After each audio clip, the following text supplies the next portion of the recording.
देवं कंसचाणूरमर्दनम् देवकी परमानन्दं कृष्णं वन्दे जगद्गुरुं देवकी परमानन्दं कृष्णं वन्दे जगद्गुरुम्.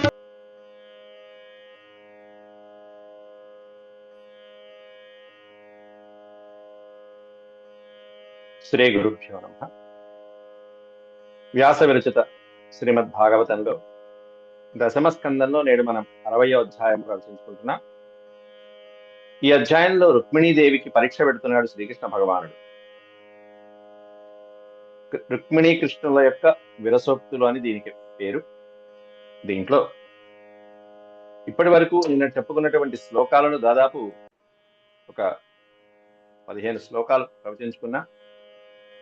దాంట్లో శ్రీకృష్ణ పరమాత్ముని రుక్మిణీదేవిని నన్నెందుకు వివాహం చేసుకున్నావు, ఇంతమంది రాజులున్నారు, వాళ్ళు నిన్ను వరించి వచ్చినటువంటి శిశుపాలుడు మొదలైనటువంటి వాళ్ళని వివాహం చేసుకుంటే నీకు హాయిగా అటు ఐశ్వర్యము, మంచి హోదా, నీ స్థాయికి తగినటువంటి వాళ్ళుగా, మంచి వీర్యవంతులుగా, పరాక్రమవంతులుగా ప్రసిద్ధి చెందినటువంటి వాళ్ళు కదా, వాళ్ళని వదిలిపెట్టి నన్ను ఎందుకు వివాహం చేసుకున్నావు అని చెప్పి మొదలుపెట్టాడు. కాబట్టి ఇప్పటికైనా మించిపోయింది లేదు, నువ్వు నన్ను విడిచి నువ్వు కోరుకున్నటువంటి వాడిని వివాహం చేసుకో అంటూ ఈరోజు మొదలుపెట్టినాడు. ఇంకో 4-5 శ్లోకాలలో స్వామి ఇటువంటి విరసోక్తుల్ని పూర్తి చేసి తర్వాత రుక్మిణీదేవి యొక్క పరిస్థితిని పరీక్షించాడు స్వామి. ఈ మాటలకు ఆవిడ పరిస్థితి ఎట్లా ఉంటుంది, ఆవిడ యొక్క హావభావాలు మొదలైనటువంటివన్నీ పరీక్షిస్తున్నాడు.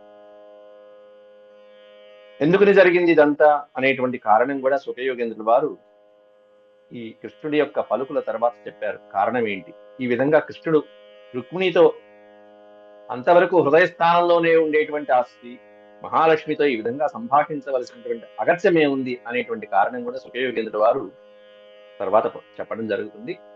ముందుగా మనం దైవస్మరణ చేసుకుని నేటి ప్రవచనం ప్రారంభించుకుందాం. ఓం శుక్లాంబరధరం విష్ణుం శశివర్ణం చతుర్భుజం ప్రసన్నవదనం ధ్యాయేత్ సర్వవిఘ్నోపశాంతయే. వ్యాసం వసిష్ఠనప్తారం శక్తేః పౌత్రమకల్మషం పరాశరాత్మజం వందే సుఖతాతం తపోనిధిం. వ్యాసాయ విష్ణురూపాయ వ్యాసరూపాయ విష్ణవే నమో వై బ్రహ్మనిధయే వాసిష్ఠాయ నమో నమః. నారాయణం నమస్కృత్య నరం చైవ నరోత్తమం దేవీం సరస్వతీం వ్యాసం తతో జయముదీరయేత్. హరి ఓం.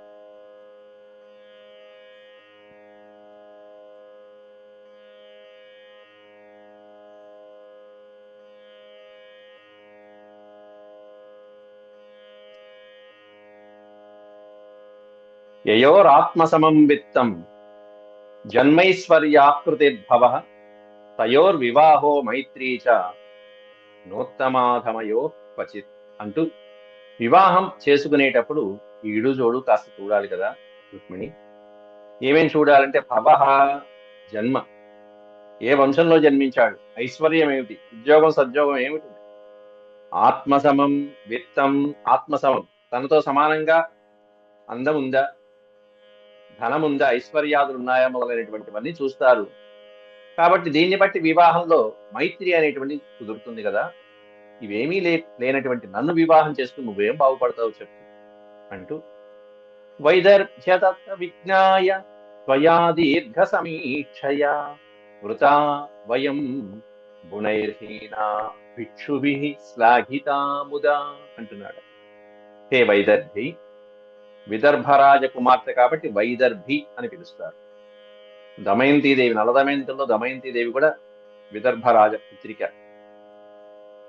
అట్లాగే ఇక్కడ ఈ రుక్మిణీదేవి కూడా విదర్భరాజ పుత్రిక. విదర్భ అంటే మనం ఇప్పుడు పిలుస్తున్నటువంటి మహారాష్ట్ర, నాగ్పూర్.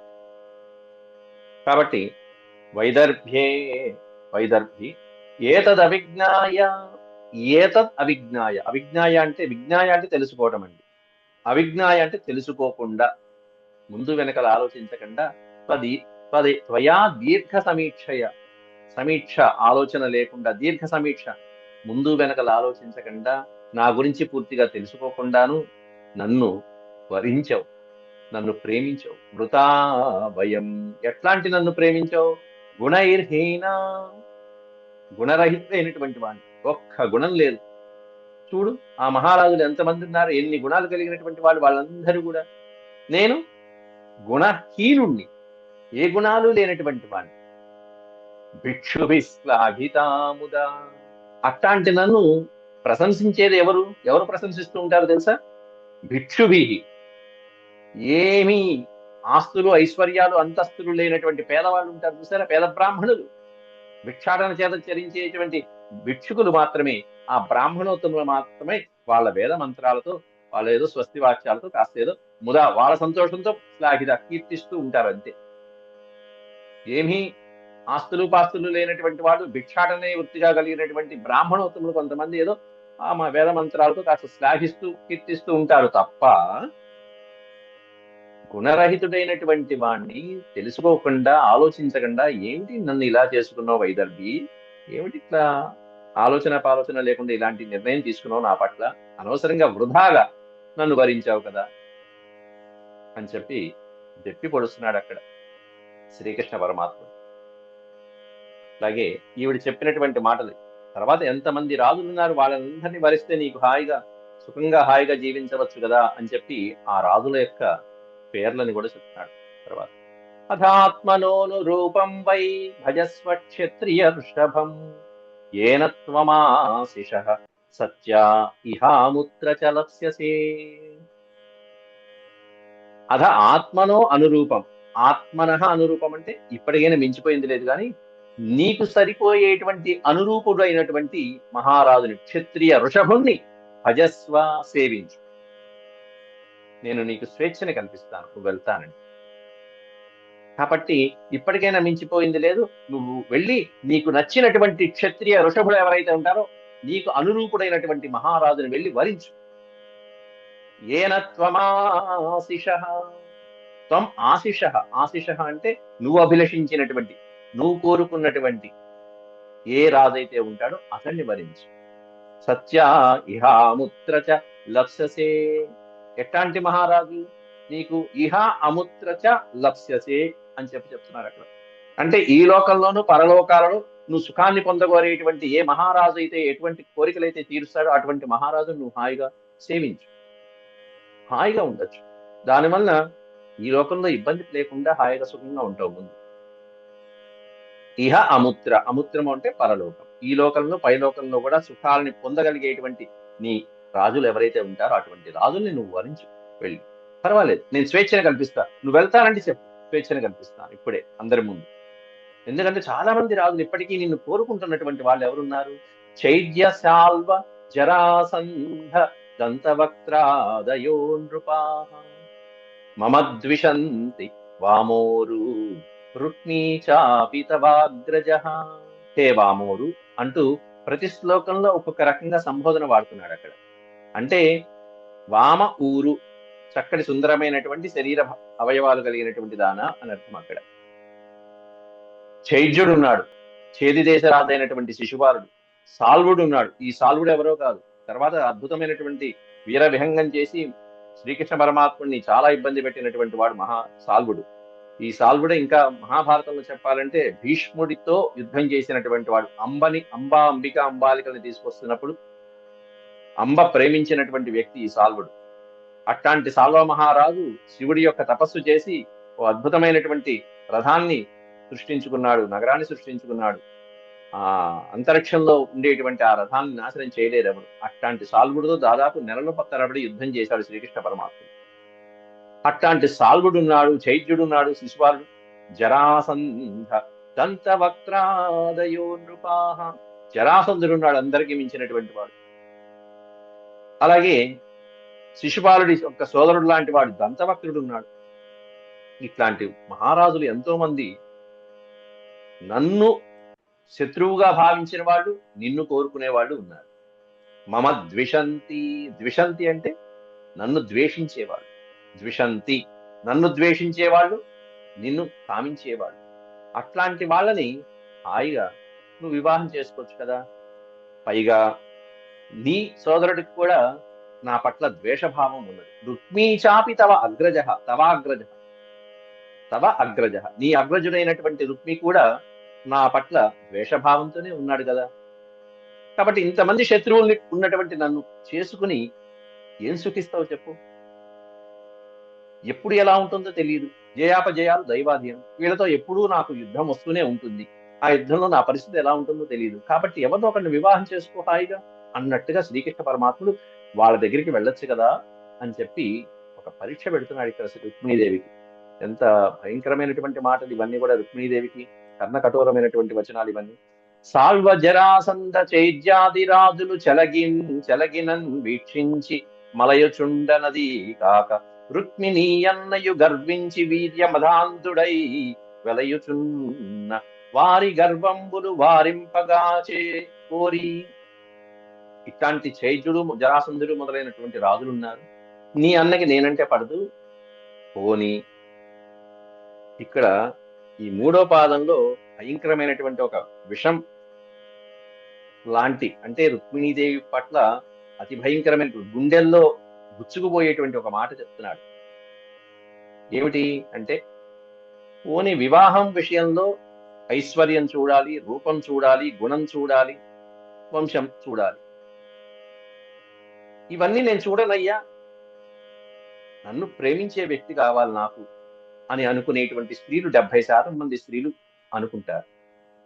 వచ్చినటువంటి వాడు నన్ను ప్రేమిస్తే చాలు, నాతో అనుకూలంగా ఉంటే చాలు అని కాంక్షించేటువంటి స్త్రీలు 70% మంది ఉంటారు. ఈ ఐశ్వర్యాదులు మొదలైనవి కోరుకునేవాడు 30% మంది మాత్రమే, తక్కువ మంది ఉంటారు, చాలా తక్కువ మంది ఉంటారు. ఏం కోరుకుంటారంటే భర్త నన్ను గౌరవంగా చూస్తే చాలు, ప్రేమిస్తే చాలు అనుకునేటువంటి వాడు. కాబట్టి పోనీ శ్రీకృష్ణుడికి ఐశ్వర్యం లేదు, అందం లేదు, గుణాలు లేవు, లేకపోతే వంశం లేదు, నాతో తులతూగేటువంటి సమానమైన వంశం కూడా లేదు, పోనీ ఇవన్నీ లేవు, పోనీ నన్ను ఏమైనా ప్రేమించి పెళ్లి చేసుకోవడానికి వచ్చాడా అని చెప్పంటే దానికి సమాధానంగా శ్రీకృష్ణుడు పుల్ల విరిచినట్టు మాట్లాడుతున్నాడు. నేను నిన్ను ఎందుకు వివాహం చేసుకున్నానంటే అంటూ ఒక కారణం చెప్తున్నాడు. ఈ పైన చెప్పినటువంటి నీ అన్నతో పాటుగా ఈ మదాంధులు ఎవరైతే ఉన్నారో, వీర్య మదాంధుడై వెలయుచున్న వారి గర్వంబులు వారింపగా గోరి చెలువ నిన్నోడితి నిన్నొడిచి తెచ్చితిమి కాని కాంతా తనూజార్థ కాముకులము కాము అన్నాడు. మేమేమి కాంతా లోలుపం కలిగినటువంటి వాళ్ళం కాదు, స్త్రీ లోలుపత్వం కలిగినటువంటి వాడిని కాదు. నేను ఎందుకు తెచ్చాను నిన్ను అంటే, వాళ్ళ గర్వాన్ని, వాళ్ళ అహంకారాన్ని, వారి గర్వంబులు వారింపగా గోరి చెలువ నిన్నొడిచి తెచ్చితిమి గాని, నిన్నొడిచి తెచ్చిమి, వాళ్ళని ఓడించి నిన్ను ఈ విధంగా తీసుకొచ్చానే కానీ, వాళ్ళ గర్వాన్ని అణిచివేయడానికి తెచ్చానే కానీ నీ మీద ప్రేమతో తెచ్చాను అనుకున్నావా రుక్మిణి అంటున్నాడు. ఎంత మాట అండి ఇది! రుక్మిణి ఎంత బాధపడే మాట. కాంతా తనూజార్థ కాముకులము కాము కామమోహాదుల క్రందుగొనుము. కామమోహాదులకి మేము అందే వాళ్ళం కాము, వాటికి మేము ఈ విధంగా మా యొక్క స్థాయిని దిగదార్చుకునేటువంటి వాళ్ళం కాము. కాంతా తనూజ అర్ధ కాముకులము కాదంటూ కాంతా తనూజము అర్ధము అంటే కాంతా సుఖాలకి కానీ, శారీరక సుఖాలకి కానీ, ఐశ్వర్య సుఖాలకి కానీ మేము లొంగిపోయేటువంటి వాళ్ళం కాదే. నిన్నేమన్నా ప్రేమించి తెచ్చాననుకున్నావు, వచ్చాక నిన్నేమన్నా ప్రేమించాననుకున్నావా? లేదే అంటూ రుక్మిణీదేవితో ఈ విధంగా సంభాషిస్తున్నాడు. పైగా నా గుణాలు ఎట్లాంటివంటే అంటూ కృష్ణుడు తన గుణాలు చెప్పుకుంటున్నాడు. విను, ఉదాసీనులము క్రియావిరహితులము పూర్ణులము మేము నిత్యాత్మ బుద్ధితోడ వెలగుచుందుము గృహ దీప విధము మెరసి నవలతా తన్వి మాతోడ నవయవలదు. నాతో నీకేం పనిలే, వెళ్ళు. ఎందుకంటే మేము ఉదాసీనంగా ఉంటూ ఉంటాం. ఉదాసీనం అంటే ప్రతిదానికి ఏదో హడావిడి చేసేసి ఏదో విపరీతంగా రియాక్ట్ అయ్యే వాళ్ళు ఉంటారు చూసారా, అట్లాంటి వాడిని కాదు. ఏదో ఉదాసీనంగా ఉంటాం, ఉన్నామంటే ఉన్నాం, తామరాకు మీద నీటి బొట్టులాగా. క్రియా విరహితులము, క్రియా విరహితులం, ఏ పని చేయడానికి ఆసక్తి చూపించను. ఎందుకంటే మేము పూర్ణులము మేము, పరిపూర్ణంగా ఆనంద స్వరూపులం మేము, ఏది ఆశించినటువంటి వాడు. నిత్యాత్మ బుద్ధితోడ వెలుగుచుందుము, నిత్య ఆత్మ బుద్ధితో వెలుగుతూ ఉంటాం మేము. అంటే తన ఆత్మలో తానే రమించేటువంటి స్థాయిలో ఉండేటువంటి వాడిని నేను అని అర్థం. ఇంకా అంతకంటే ఏం కావాలి? ఇది ఆయన యొక్క స్థితి. ఇంకా చెప్పాలంటే గృహ దీపము విధము మెరసి, ఇంట్లో దీపం ఎలా అయితే ఆ దీపం అందరికీ కాంతినిస్తూ తాను ఎలా అయితే అలా కరిగిపోతూ ఉంటుందో ఆ విధంగా నలుగురికి ఉపయోగపడేటువంటి వాడినే తప్ప ఆ వలన ఇంకా వేరే ఉపయోగం ఏమీ లేదు అంటూ ఈ విధంగా తన గుణాన్ని ప్రశంసిస్తూ ఇప్పటికైనా మించిపోయింది లేదు, వెళ్ళవమ్మా వెళ్ళు. తేషాం వీర్యమదాందానాం దృప్తానాం స్మయనుత్తయే ఆనీతాసి మయా భద్రే తేజోపహరతా సతాం. తేషాం అంటే ఆ పైన చెప్పినటువంటి రాజుల యొక్క వీర్య మద అంధాలని దృప్తమైనటువంటి స్మయనుత్తయే, వాళ్ళ గర్వాన్ని అహంకారాన్ని వాళ్ళ పరాక్రమాన్ని అణిచివేయటం కోసం అని చెప్పేసి మయా ఆనీత అసి, నీవు నా చేత తేబడ్డావు, అంతేగాని నీ మీద ప్రేమ అనుకున్నావా ఏమిటి? హే భద్రే, ఓ శుభప్రదమైన దాన, మంగళప్రదమైన దాన, తేజోపహరత అసతాం. అసతాం, అసతాం అంటే దుర్మార్గులైనటువంటి వాళ్ళ యొక్క తేజస్సుని పరాక్రమాన్ని అపహరించడానికి నేను తెచ్చాను తప్ప నీ మీద ప్రేమ ఉండి తీసుకురావటం కాదు. నీ మీద ప్రేమ ఉందని నేనే చెప్పలేదే. నువ్వు ఉత్తరం రాసావు, బ్రాహ్మణుడి నుంచి పంపించావు, సరే అన్నాను, వచ్చాను, తీసుకెళ్ళాను, అంతే. ఎక్కడైనా నీతో సంభాషించానా? లేదే. పైగా మా స్వభావం ఎట్లాంటిది అంటే ఉదాసీనావయం నూనం స్త్రియపత్యార్థకాముకా. ఈ పదాన్ని విడిస్తే స్త్రీ అపత్య అర్థకాముకా నా అన్నాడు. నా అంటే కాదు, స్త్రీ అపత్యం. స్త్రీ అంటే స్త్రీలోలుపత, స్త్రీ సాంగత్యాన్ని కోరుకోవటం గాని ఇటువంటి కామ వ్యవహారాలలో మేము ప్రవర్తించాం. ఆ తర్వాత ఉన్న పదం అపత్యము. అపత్యము అంటే సంతానం. కాబట్టి స్త్రీ వ్యామోహం గాని సంతాన వ్యామోహం గాని అర్ధ అర్ధ అంటే ఐశ్వర్యము సంపద మొదలైనటువంటి వాటి మీద గాని మేము కాముకులము కాము. మేము వాటి మీద ఆశపడేటువంటి వాడిని కానే కాదు. ఉదాసీనంగా ఎప్పుడు ఏదో ఉదాసీనంగా, ఉదాసీనం అంటే అంటి అంటనట్టు తామరాకు మీద నీటి బొట్టులాగా ఉండేటువంటి స్వభావం కలిగిన వాడిని మేము. ఆత్మలబ్ధాస్మహే పూర్ణ, పరిపూర్ణులమైనటువంటి వాడు. ఎందుకంటే పరిపూర్ణమైన ఆనంద స్వరూపం ఎవరైతే ఉంటారో ఆయన పరమాత్మ. ఆత్మలబ్ధాహ అస్మ, ఆత్మలబ్ధ అంటే ఆత్మలో రమించేటువంటి వాడు, లభించిన దాంతో తృప్తి పొందినటువంటి వాడు. అట్లాంటి మేము గేహే గేహయో జ్యోతిరక్రియ, గేహయో జ్యోతి జ్యోతి అక్రియ. ఇంట్లో దీపం ఉంటుంది, ఏమి దానివల్ల క్రియ అనేటువంటిది ఉండదు, దానికి ఉపయోగం ఏముండదు. మిగతా వాళ్ళ వల్ల ఈ జ్యోతికి ఏమైనా ఉపయోగమా? కాలిపోవడం తప్ప, అలా దీపం కొండెక్కిపోవడం తప్ప, కొవ్వొత్తి. మిగతా వాళ్ళ వల్ల ఆయనకి ఏం ఉపయోగం? ఇంతమంది భార్యలు ఉన్నారు, ఆయనకి ఏమైనా ఉపయోగమా? ఏమీ లేదు. ఈయన వల్ల మాత్రం మిగతా వాళ్ళందరికీ ఉపయోగం. అట్లా గృహంలో ఉండేటువంటి జ్యోతి, ఆ గృహంలో ఉండేటువంటి ఆ దీపం అనేటువంటిది, దాని వెలుతురు అనేటువంటిది అందరూ ఎలా అయితే ఉపయోగించుకుంటారో అట్లే మేము కూడా దీపం వల్లే కేవలం నిమిత్త మాత్రంగా అక్రియా సాక్షిభూతులుగా నిమిత్తంగా ఉంటూ ఉంటాము. నిష్క్రియా, అక్రియ అంటే క్రియారహితులమైనటువంటి వాళ్ళ అంటూ శ్రీకృష్ణ పరమాత్ముడు ఆ విధంగా చెప్పాడు. ఐశ్వర్యాదులు అందము చందము మొదలైనటువంటివి లేదంటే సరిపోని, కానీ నీ మీద ప్రేమ కూడా లేదు. నేను కేవలం నువ్వు రక్షించమని వేడుకున్నావు కాబట్టి, స్త్రీని రక్షించడం మా ధర్మం కాబట్టి అలా తీసుకొచ్చానే తప్ప నీ మీద ప్రేమ ఉండి తీసుకురాలేదని చెప్పేశాడు.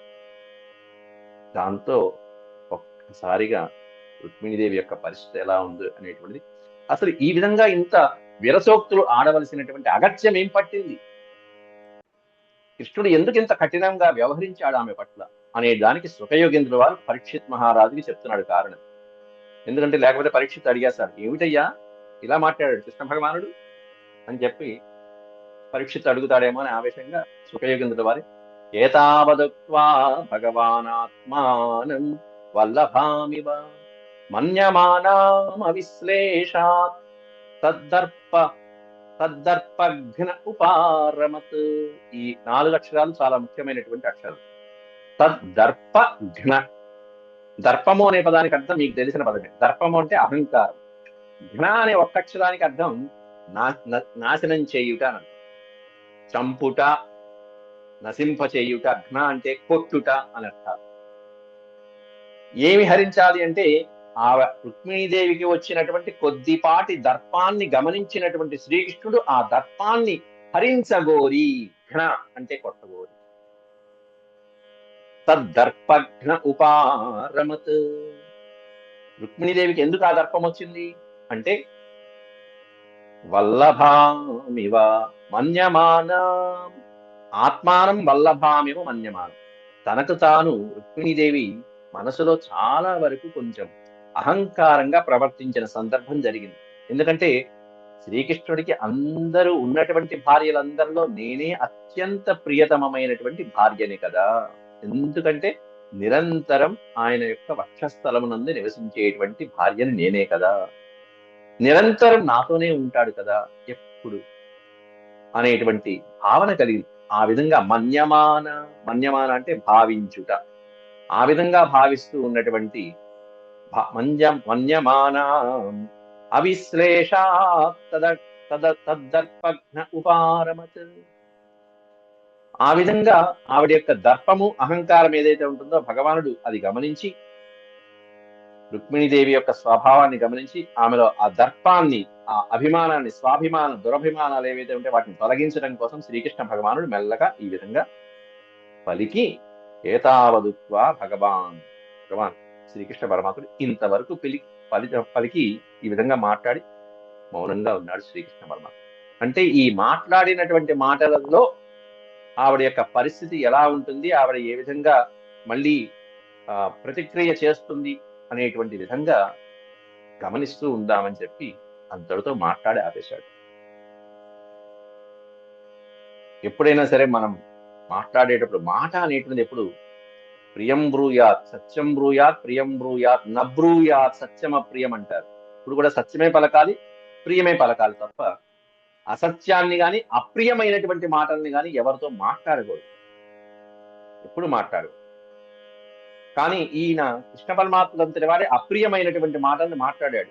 ఎందుకంటే ఆవిడికి వచ్చినటువంటి, ఎప్పుడు కూడా ఒక్కటి గమనించండి, కృష్ణ పరమాత్ముడు తప్ప పరమాత్ముడితో ఉన్నటువంటి వాళ్ళందరికీ కూడా ఈ అహంకారం అనేటువంటిది వచ్చింది. చివరికి రుక్మిణీదేవికి కూడా వచ్చింది అంటే చూడండి, బ్రహ్మాది దేవతలకు వచ్చి, ఇంద్రాది దేవతలకు వచ్చింది, గోపికలకు వచ్చింది. ఏది ఆ వేణుగీత చక్కగా రాసోక్తులు ఆడినటువంటి గోపికలకు కూడా వచ్చింది, చివరికి రాధకు కూడా వచ్చింది. ఇప్పుడు పట్టమహిషి అయినటువంటి రుక్మిణీదేవికి కూడా వచ్చింది అంటే, కాబట్టి అహం అనేటువంటిది అంటనటువంటి ఒకే ఒక పరమ పురుషుడు ఎవరయ్యా అంటే శ్రీకృష్ణ భగవానుడు మాత్రమే. ఆయన తప్ప మిగతా వాళ్ళందరూ ఇతరులే, కృష్ణ ఇతరులే, కృష్ణేతరులే. వాళ్ళందరికీ అహం అనేటువంటిది అంటింది అంటే మన బోటి వాళ్ళకి ఇంకేం చెప్పాలి. కాబట్టి అది వచ్చినప్పుడల్లా మరి సరిచేసేది ఎవరు, దీనికి మందు వేసేది ఎవరు, ఔషధాన్ని వేసేది ఎవరు అంటే భగవంతుడే. ఏం చేయాలి అప్పుడు మనకి మనం అంతరాత్మలో ఒకసారి పరీక్షించుకోవటము, ఆ భగవంతుణ్ణి శరణు పెట్టడం. ఇప్పుడు ఆవిడ అదే చేస్తున్నది. శ్రీకృష్ణ పరమాత్ముడు ఆ విధంగా మనల్ని దూరం చేయడానికి ప్రయత్నిస్తాడు. ఎప్పుడైతే అహంకారం ఉంది అంటే భగవంతుడు దూరం అవడానికి ప్రయత్నిస్తాడని చెప్పడానికి ఈ కథ నిదర్శనం. అహంకారం ఎప్పుడైతే వస్తుందో భగవంతుడు దూరం అవడానికి ప్రయత్నిస్తాడు. ఇప్పుడు రుక్మిణీదేవితో అదే చెప్తున్నాడు సంభాషణలు. ఈ విధంగా పలికేటప్పటికి ఆవిడ ఒకసారిగా కుప్ప కూలిపోయింది. ఆవిడ పరిస్థితి ఎలా ఉంది అనేటువంటి 3 శ్లోకాలలో వర్ణిస్తున్నాడు ఇక్కడ. ఇది త్రిలోకేశపతేస్తదాత్మనః ప్రియస్య దేవ్యశ్రుత పూర్వమప్రియం ఆశ్రిత్య భీతా హృది జాత వేపధుశ్చింతాం దురంతాం రుదతి జగామః. ఈ విధంగా త్రిలోకేశపతి అయినటువంటి శ్రీకృష్ణ భగవానుడు ఆత్మనః ప్రియస్య దేవి ఈ పదాన్ని విడిస్తే దేవి అశ్రుతపూర్వం అప్రియం అన్నాడు. శృతపూర్వము అంటే పూర్వం విన్నటువంటివి అన్నాడు. అప్రియమైనటువంటి మాటలు పూర్వం ఏదైనా వింటే అప్పుడు శృతపూర్వం అంటారు. అశ్రుతపూర్వం అనే పదం పెట్టారు. అంటే మునుపెన్నడు ఈ విధంగా మాట్లాడనటువంటి అప్రియమైనటువంటి మాటలు ఏవైతే ఉంటాయో అటువంటి మాటల్ని శ్రీకృష్ణ భగవానుడి యొక్క నోటి నుంచి విని ఆశ్రిత్య, ఈ విధంగా కటువైనటువంటి మాటలు కర్ణ కఠోరంగా ఉన్నాయి, చెవుల్లో సూదులతో పొడిచినట్టుగా ఉన్నాయి. ఒక్కసారిగా రుక్మిణీదేవి భీత హృది జాత వేపదు, భీత భయపడిపోయి హృదయంలో జాత వేపదు, వేపదు అంటే కంపనం, వణుకు పెట్టిపోయింది, వణికిపోయింది ఒక్కసారిగా.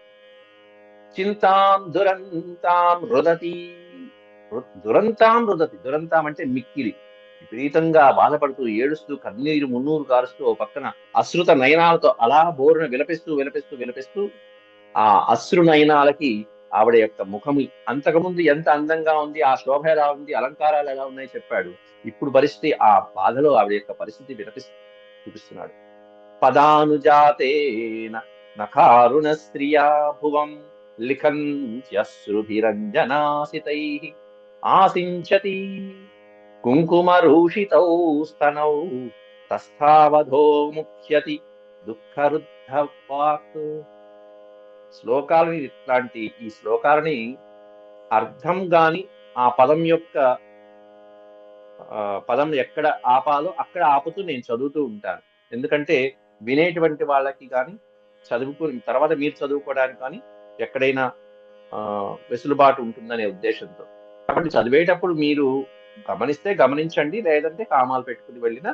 ఎందుకంటే ట్యూన్గా చదవటం అనేటువంటి వేరు, మనం పారాయణ చేసినప్పుడు చదివే ట్యూన్ వేరు, అప్పుడు ధారాపాతంగా మనం చదువుకుంటూ వెళ్తాం. అర్థం చెప్పుకునేటప్పుడు ట్యూన్ కంటే అర్థవంతంగా ఎక్కడ అర్థము ఎక్కడ పద విభజన జరుగుతుంది అనేది మనం స్పష్టంగా చదువుకుంటాం. ఈ పదం ఉంది ఇక్కడ, చూసారు ఇక్కడ, ఆసించతి కుంకుమ రూషితౌ స్తనౌ. చివరి లైన్ అంతా కూడా ఒకే సమాసంగా ఇచ్చాడు. తస్తావధో ముఖ్య, అధో ముఖ్య, ఆ తర్వాత అకారం, అతి దుఃఖ వృద్ధవాక్. ఆ పదాలను బట్టి మనం అలాగే ఇక్కడ కూడా భువం లిఖింత్యశ్రుభి, అశ్రుభి అంజనాసితై, అంజనాసితై. అంజనము అంటే అంజనం, కాటుక. అంజనాసితై, కళ్ళకి పెట్టుకున్నటువంటి ఆ కాటుక ఏదైతే ఉందో, ఈవిడ యొక్క కన్నీటి ధారలకి, అశ్రు నయనాలకి ఆ కన్నీటికి యొక్క ఆ కాటుక తడిసిపోయి ఆ నల్లటి కన్నీటి బిందువుల చేత ఆవిడ యొక్క కుంకుమ రూషితౌస్తనం పైన ఆవిడ యొక్క అందచందాలను వివరిస్తూ, ఆవిడ శరీర భాగాల్ని వర్ణిస్తూ చక్కగా ఆ వక్షస్థలం మీద చక్కటి కుంకుమతో ఎర్రగా ఉన్నటువంటి కుంకుమ యొక్క శోభలు ముత్యాల మీద పడి ఎర్రటి ముత్యాల అన్నట్టుగా శోభాయమానంగా ఉన్నాయని వర్ణించారు పూర్వ శ్లోకాలలో. అట్లా హృదయం మీద ఉన్నటువంటి ఆ కుంకుమ రాగమంతా కూడా ఈ పైనుంచి కన్నీటి ధారలు నల్లగా, ఆ కాటుక వలన వస్తున్నటువంటి నల్లటి కన్నీటి ధారల చేత కుంకుమ రాగం అంతా కూడా తడపబడిపోయింది. ఆ సించతి, సించతి అంటే తడపబట్ట.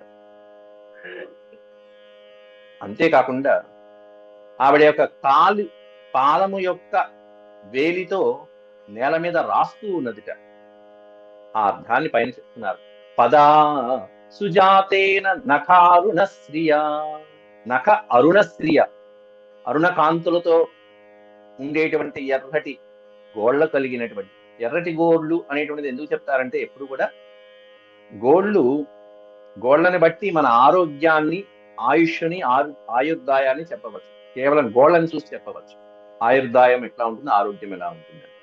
దానికి సాముద్రికం చెప్పేటువంటి వాళ్ళు ఎప్పుడు కూడా ఈ రంగుని చూస్తారు. గోళ్ళ రంగు ఎర్రగా ఉందా, గులాబీ రంగులో ఉందా, తెల్లగా ఉందా, నల్లగా ఉందా అనేటువంటి రంగుల్ని బట్టి ఆరోగ్యము, ఆయుర్దాయము చెప్పవచ్చు. దానికి కాస్త అనుభవం కావాలి. ఈవిడ యొక్క ఈ పాదము యొక్క గోళ్ళు ఎలా ఉన్నాయంటే అరుణశ్రియ, అరుణకాంతులతో వెలుగుతున్నాయి. చక్కటి గులాబీ రంగు అంటే అత్యంత ఆరోగ్యవంతమైనటువంటి స్త్రీ యొక్క లక్షణం అది. నఖారుణ స్త్రియ, నఖము అంటే తెలిసిందే గోళ్ళు. అరుణ స్త్రియ సుజాతేన పద, చక్కటి ఆవిడ యొక్క పదం మీద ఉన్నటువంటి అందమైనటువంటి ఆ గోళ్ళు అరుణకాంతులతో అలరాడేటువంటి ఆ గోళ్ళు కాస్త ఆ గోళ్ళు కలిగినటువంటి పదము యొక్క అంగుళీయకాన్ని భువం లిఖంత్య. భువం అంటే భూమి మీద అలా పాదము యొక్క వేలుతో రాస్తూ ఉన్నది. ఈ పాదం మీద రాయటం అనేటువంటిది చెప్పాలంటే ఇంకా పతివ్రతలు అసలు ఆ పని చెయ్యకూడదు. పతివ్రత స్త్రీలు గాని ఎప్పుడైనా ఆ విధంగా చేశారు అంటే కాళ్ళని నేల మీద రాయటం జరిగింది అంటే ఇంకా చెప్పాలంటే అది అశుభ సూచకం అని దాని అర్థం. అక్కడ అశుభ సూచకం. ఇలా జరిగింది ఒకసారి ఎప్పుడే అంటే సతీదేవి దక్షయజ్ఞంలో చేసింది.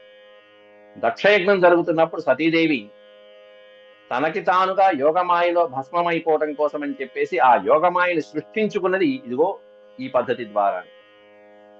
కాలి బొటన వేలిని నేల మీద రాయటం వలన పతివ్రతలకి అక్కడి నుంచి అగ్ని పుడుతుంది, యోగాగ్ని. ఆ యోగాగ్నిలో ఆ సతీదేవి దక్షయజ్ఞంలో దగ్ధమైపోయింది. ఆ వెంట వచ్చినటువంటి నందీశ్వరుడు అమ్మా వద్దమ్మా అని వారిస్తున్నా కూడా వైదురైనా నువ్వు వెళ్ళిరా అని చెప్పి ఆవిడ యోగాగ్నిలో దగ్ధమైపోయింది. అట్లా పతివ్రతలకు ఆ విధమైనటువంటి చర్య కాబట్టి అది ఎప్పుడూ కూడా చేయకూడదు. అట్లాంటిది ఆవిడ ఆ బాధతో ఏం చేయను, ఇప్పుడు ఏం చేయను, ఏం తోచట్లా కాబట్టి ముందు ఆ పని చేసింది అక్కడ. కానీ పరమాత్ముడు అక్కడ ఉండటం వల్ల అటువంటి దుష్పరిణామాలు ఏమీ కలగలేదు. కుంకుమ రూషితౌ స్తనౌ, హృదయం మీద ఉన్నటువంటి కుంకుమ రాగం అంతా కూడా కన్నీళ్లతో నిండినటువంటి కాటుకని ధారలతో అలా మారిపోయి ఏమి చేయలేనటువంటి స్థితిలో తస్థావధోముఖి, అధోముఖి విడదీస్తే తస్థౌ అంటే నిలబట్టం, అధోముఖి తస్థౌ తల దించుకుని సిగ్గుతో ఏం మాట్లాడాలి, ఇంకా ఆయనతో ఎలా మాట్లాడాలి, ఆయనతో ఇంత పరీక్ష పెట్టాడు ఏమిటి స్వామి అని చెప్పి అధోముఖి తస్థౌ తల దించుకుని ఉంచుంది. అతి దుఃఖ రుద్ధవాక్, ఎంతో దుఃఖంతో గద్గదమైనటువంటి స్వరంలో రుద్ధవాక్, ఏమి మాట్లాడలేని స్థితిలో ఆవిడ అలా నిల్చుండిపోయింది లక్ష్మీదేవి, రుక్మిణీదేవి. తస్యాసు దుఃఖ భయశోక వినష్ట బుద్ధే హస్తాశ్రదస్వయలతో వ్యజనం పపాత దేహశ్చ విక్లవధియః సహసైవ ముఖ్యం రంభేవ వాయు విహత ప్రవికీర్య కేశాం. ఇంకా ఆవిడ పరిస్థితి ఎలా ఉంది? సుదుఃఖ భయశోక వినష్ట బుద్ధే, ఆవిడ బుద్ధి వినష్టమైపోయింది, బుద్ధి అంతా నశించింది, ఏం చేయాలో తోచట్ల. ఓ పక్కన దుఃఖం, సుదుఃఖం, అంతు పట్టనంత దుఃఖం, భయం ఓ పక్కన, శోకం ఓ పక్కన. చేతిలోంచి ఆవిడ చేతికి ఉన్నటువంటి అలంకారాలు గాని, చేతిలో ఉన్నటువంటి ఆ విసినికర్ర వింజామరలతో వీస్తూ సేవిస్తున్నటువంటి అవన్నీ జారిపోయినాయి. వ్యజనం పపాత, వ్యజనం అంటే విసినికర్ర, స్వామివారికి సేవిస్తూ ఉన్నటువంటి విసినికర్ర చేతిలోంచి జారిపోయింది. ఆవిడకి ఉన్నటువంటి చేతికి పట్టుకున్నటువంటి వలయములు ఏవైతే ఉన్నాయో, గాజులు లాంటి కంకణాలు అట్లాంటివన్నీ వలయతో హస్తాత్ స్వధః, పెట్టుకున్నటువంటి గాజులు అలా నీరు కారిపోయినట్టుగా కింద జారిపోయినాయి. దేహం ఎలా ఉంది? దేహశ్చ విక్లవధియః, విక్లవధియః అంటే విక్లవధియః అంటే నిశ్చేష్ట అన్నది, చేష్టలు లేవు. దేహశ్చ విక్లవధియః సహసైవ ముఖ్యం, ఏమాత్రము చేష్టలు లేకుండా ఉన్నటువంటి నిశ్చేష్టురాలైపోయి మోహవశురాలైపోయి అలా పడిపోయింది అక్కడ, పడిపోయింది. అంటే ముఖ్యం అంటే అక్కడ మనోవైక్లవ్యం చెందినటువంటి దానిలాగా అలా పడిపోయింది. ఎలా పడిపోయింది? అంతేకాకుండా ప్రవికీర్య కేశాన్ అనే పదం పెట్టారు. ప్రవికీర్య కేశాన్, కేశములన్నీ కూడా విడిపోయి ఉన్నాయి అక్కడ.